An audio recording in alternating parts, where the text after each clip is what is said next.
ada makar untuk menggulingkan pemerintahan yang sah. Ada beberapa jenis dan memang itu ada penggunaan kekerasan. Saya jawab dulu 107. Oke, pakai itu, Pak. Atau saya pegang boleh. 107 KUHP yang lama ini, yang baru di beda nomor, yang baru ada di 191, Pak. Betul? Saya jamin tidak sama, Prof. Coba baca. Ini 197 berganti menjadi 191. Oke. Tapi isinya Makar beda. terhadap presiden dan wapres.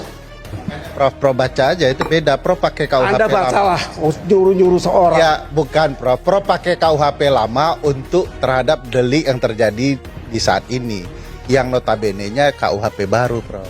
Assalamualaikum warahmatullahi wabarakatuh. Jumpa kembali dengan FW Legal Voice. Saya Asosiat Profesor Dr. Firman Wijaya SHMH, Ketua Umum Mahupiki dan Ketua Umum Pradin. Mencermati perdebatan tersebut, sebenarnya ini konteksnya harus ditempatkan pada kejahatan keamanan negara. Yang sebenarnya KUHP kita maupun RUU KUHP yang sekarang menjadi undang-undang itu menganut prinsip yang dikenal dalam negara Jerman yang disebut per dolio, ya, atau crime musting immunity, di mana ini pasal-pasal yang ada kaitannya dengan proteksi keamanan negara. Keamanan negara itu ada konsep wilayah, penguasa, alat negara, institusi negara, ya, pejabat negara, dan simbol-simbol negara. Terminologi di dalam rancangan KUHP dan KUHP yang sekarang ini, termasuk KUHP yang lama, ini kejahatan terhadap keamanan negara, kejahatan terhadap kepentingan hukum negara, kejahatan terhadap penguasa umum. Ini yang seringkali perlu diukur motifnya. Apakah ini motif keyakinan politik? Apakah ini gagasan-gagasan negara yang bertentangan dengan penguasa yang sedang berkuasa? Atau secara material, substansial, ini sebenarnya motivasi ideologi politik yang melatar belakangi perilaku seseorang. John Stuart Mill mengatakan dalam pasal-pasal tersebut sebenarnya ini mengandung political crime, ya, mengandung political offense of crime. Boleh dikatakan saat terjadinya huru-hara politik.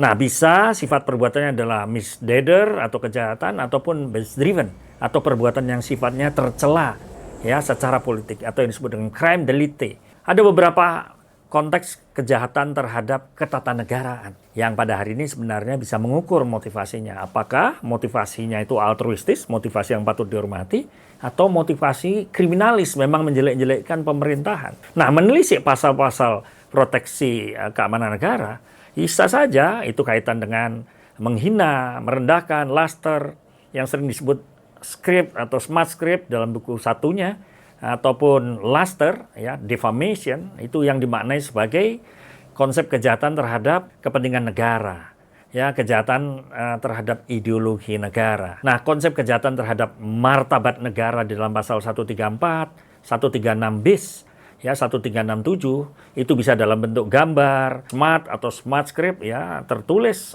ataupun lisan, bahkan laster itu bisa mengarah pada fitnah. Itu dipandang sebagai bagian dari kejahatan terhadap penghinaan pemerintahan yang sah dalam pasal 284 dan 285. Ini seringkali dipandang sebagai polemik. Namun, bagian dari kejahatan penghinaan terhadap pemerintah dalam KUHP, kejahatan terhadap pemerintahan yang sah, dan masalah pencantuman penghinaan terhadap presiden dan wakil presiden dalam rancangan dalam KUHP di pasal 24 dan 285, itu memang kejahatan yang secara substansial, secara bobotnya, ya, bisa diklaster sebagai delik formil ataupun delik material.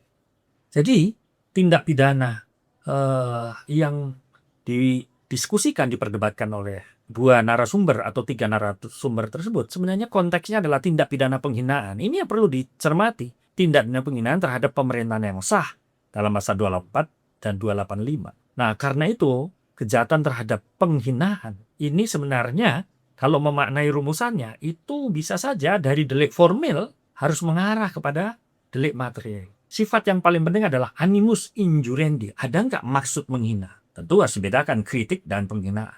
Walaupun ada yang mengatakan menghina jabatan bisa juga menghina pribadi.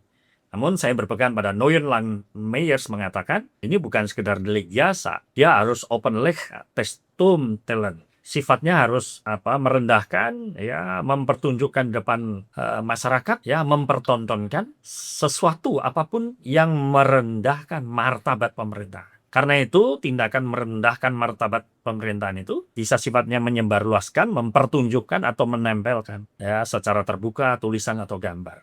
Nah, inilah yang menurut hemat saya perlu dilengkapi dengan konsekuensi-konsekuensi yang tidak diatur dalam pasal 155. Karena 155 hanya bicara unsur subjektif, ya, yang penting ada maksud menyiarkan tulisan.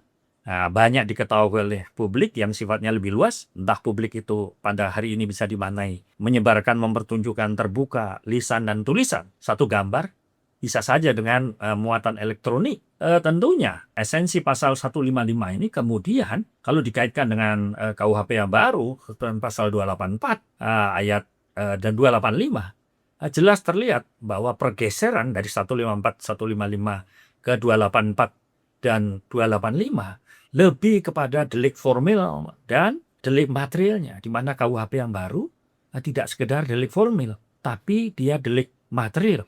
Ya, harus menimbulkan konsekuensi-konsekuensi berupa akibat tertentu. Nah, ini yang saya maksudkan penting untuk menjadi pegangan kita. Jadi pasal 15455 itu menurut hemat saya delik formil saja. Tidak perlu konsekuensi pembuktian akibat-akibatnya atau delik materialnya. Tetapi KUHP baru ini sudah mengantisipasi itu. Kalau melihat pada konsekuensi-konsekuensi tertentu yang dimunculkan, perbuatan pelaku ya di dalam pasal 285 itu sebenarnya sudah ada juga perubahan dari menyatakan perasaan permusuhan kebencian atau merendahkan pemerintahan diubah menjadi melakukan penghinaan terhadap pemerintahan yang sah. Dan juga ada unsur yang berakibat terjadinya keonaran dalam masyarakat. Karena itu unsur pasal 285 menurut hemat saya tidak sekedar deskriptif formal, tapi dia deskriptif material. Karena itulah adresat norm di dalam KUHP baru ini memang betul ada delik proteksi terhadap negara, delik politik, ya, atau delik ideologi, ya, delik penghinaan martabat pemerintahan yang sah. Ini semua masuk dalam delik perlindungan negara. Karena itu sudah banyak perubahan. Walaupun saya termasuk orang yang mempersoalkan dan pernah menguji material undang-undang martabat presiden dan wakil presiden. Walaupun KUHP baru ini memunculkan kembali pasal penghinaan terhadap presiden dengan formulasi dan formasi baru. Mudah-mudahan ini progresif buat demokrasi, buat penegakan hukum kita ke depan. Hukum pidana yang modern dan berkemanusiaan dan berjiwa demokrasi. Sekian, Evil Legal Voice. Sampai jumpa. Assalamualaikum warahmatullahi wabarakatuh.